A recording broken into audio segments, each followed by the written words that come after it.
Hello friends, நான் உங்கள் கணேஷ். நீங்கள் பார்த்துட்டு இருக்கிறது டேஸ்ட் வித் அண்ணாச்சி. இன்றைக்கி நம்ம வேஸ்ட்டாக வீணாக போகக்கூடிய சப்பாத்தியை வச்சு ஒரு சூப்பரான ஒரு ஸ்நாக்ஸ் செய்யலாம். நம்ம அன்றாடம் செய்யக்கூடிய சப்பாத்தி சில நேரம் மிஞ்சி போகும். அதை வீணாக தூரப்படுறதை விட அதை ஹெல்த்தியான ஒரு ஸ்நாக்ஸாக செஞ்சு குழந்தைகளுக்கு கொடுக்கலாம்.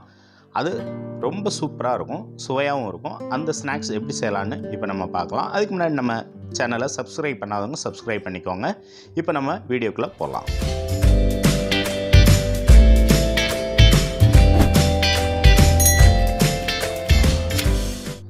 ஓகே ஃப்ரெண்ட்ஸ், நான் இன்றைக்கி காலையில் செஞ்சு மீதமான ஒரு 5 சப்பாத்தியை நான் எடுத்துக்கிறேன். இது எனக்கு இன்றைக்கி நைட்டுக்கு பயன்படாது, வீணாக போயிடும். அதனால் இதை வச்சு இன்றைக்கி ஒரு ஸ்நாக்ஸ் செஞ்சு காமிக்கலாம். இப்போ நம்ம அந்த 5 சப்பாத்தியை எடுத்து அதை பிச்சு ஒரு மிக்ஸி ஜாரில் போட்டுக்கோங்க. நார்மலாக பிச்சு உள்ளே போட்டுக்கோங்க. இதை நம்ம மிக்ஸியில் ஒரு அரைப்பு அரைச்சி எடுத்துக்கலாம். கொஞ்சம் கொரகொரப்பாக எடுத்துக்கோங்க. ஃபைனாக மாவு மாதிரி அரைக்கக்கூடாது, நல்லா இருக்காது. அதாவது ரவை பதத்துக்கு அதை நீங்கள் எடுத்துக்கோங்க. இப்போ ஒரு கடாயில் ஒரு ஸ்பூன் நெய் விட்டு முந்திரி பருப்பு, பாதாம் பருப்பு இல்லை சாரப்பருப்பு ஏதாவது ஒரு பருப்பை நீங்கள் அதில் போட்டு வறுத்து எடுத்துக்கோங்க. இந்த பருப்பு மணம் வர வரைக்கும் அதை ஒரு 2 நிமிஷம் நிதானமான தீயில் வறுத்து அதை தனியாக எடுத்து வச்சுக்கலாம். இப்போது அதே கடாயில் நான் ஒரு 200 கிராம் 5 சப்பாத்திக்கு 200 கிராம் கருப்பட்டி எடுத்திருக்கேன். சுத்தமான கருப்பட்டி மாவாக இருக்கும். இதில் ஒரு 4 அல்லது 5 ஸ்பூன் தண்ணி ஊற்றிக்கோங்க. கொஞ்சமாக ஊற்றிக்கோங்க, அவசரப்பட்டு அதிகமாக ஊற்றிட வேண்டாம். இந்த தண்ணியை ஊற்றிட்டு மிதமான தீயில் அந்த கருப்பட்டி கரையிற வரைக்கும் கிளறி விட்டுக்கலாம். நல்ல இந்த மாதிரி பாகு வந்ததுக்கப்புறம் அதை கொஞ்சம் ஃபில்ட்ரு பண்ணிக்கோங்க. ஏன்னா அதில் மண் டஸ்ட்டு ஏதாவது இருக்கலாம். அதனால் அதை எடுத்து ஃபில்ட்ரு பண்ணிவிட்டு திரும்பவும் அதே சட்டியில் அந்த பாகை நம்ம ஊற்றிக்கலாம்.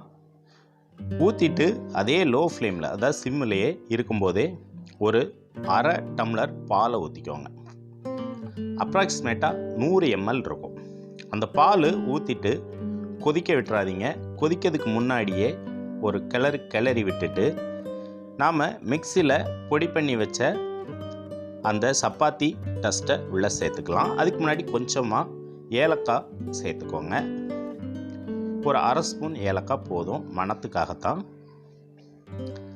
இப்போது நம்ம அந்த சப்பாத்தி மாவை உள்ளே போட்டு கிளற விட ஆரம்பிச்சிடலாம். கிளறி விட்டுக்கலாம். நிதானமான தீயிலேயே கிளறி விட்டுக்கிட்டே இருங்க.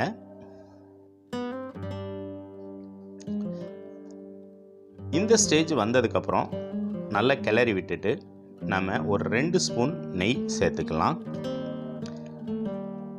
நிதானமாகவே தீ இருக்கட்டும். தீ அதிகமாச்சுன்னா ஒட்டிக்கிறோம். 2 ஸ்பூன் டீஸ்பூன் அளவு இருந்தால் போதும். ஊற்றிட்டு திரும்பவும் கிளற ஆரம்பிச்சிடுங்க. தீ இந்த ஸ்நாக்ஸ் செய்யும்போது மீடியமை தாண்டக்கூடாது. மீடியம் அல்லது லோவிலே இருக்கட்டும். இந்த அளவுக்கு ஓரளவுக்கு கட்டியாக வந்ததுக்கப்புறம் நம்ம வறுத்து வச்ச நட்ஸ் எதுவாக இருந்தாலும் அதில் சேர்த்துக்கோங்க.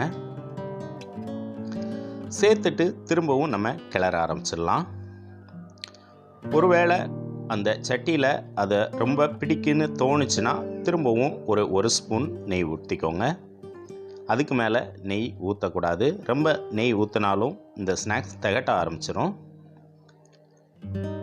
இப்போது இந்த அளவுக்கு நம்ம அதை சுருண்டு வர அளவுக்கு கிளறி விட்டுட்டு இதை ஆற விட்டுடலாம்.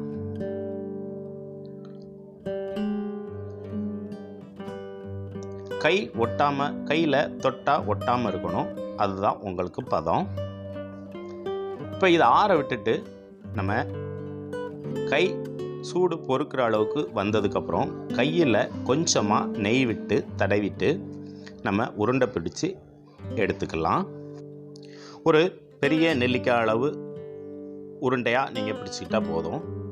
இந்த டிஷ்ஷு வீணாக போகிற சப்பாத்தியை நம்ம டேஸ்ட்டான ஒரு ஸ்நாக்ஸாக மாற்றதுக்கு உண்டான ஒரு வழி தான் இது. உங்கள் குழந்தைங்களுக்கு இது ஒரு ஹெல்த்தியான ஸ்நாக்ஸ். அவங்களுக்கு பிடிக்கணுங்கிறதுக்காண்டி அந்த உருண்டைகளில் டூட்டி ஃப்ரூட்ஸ் இல்லை வேறு ஏதாவது நட்ஸுகளை மேலாக்கில் நீங்கள் ஒட்டி கொடுக்கலாம். ரொம்ப அருமையான சுவையோடு இருக்கும். இந்த ரெசிபியை நீங்கள் செஞ்சு பார்த்துட்டு உங்களுக்கு பிடிச்சிருந்துன்னா லைக் பண்ணுங்கள், ஷேர் பண்ணுங்கள்.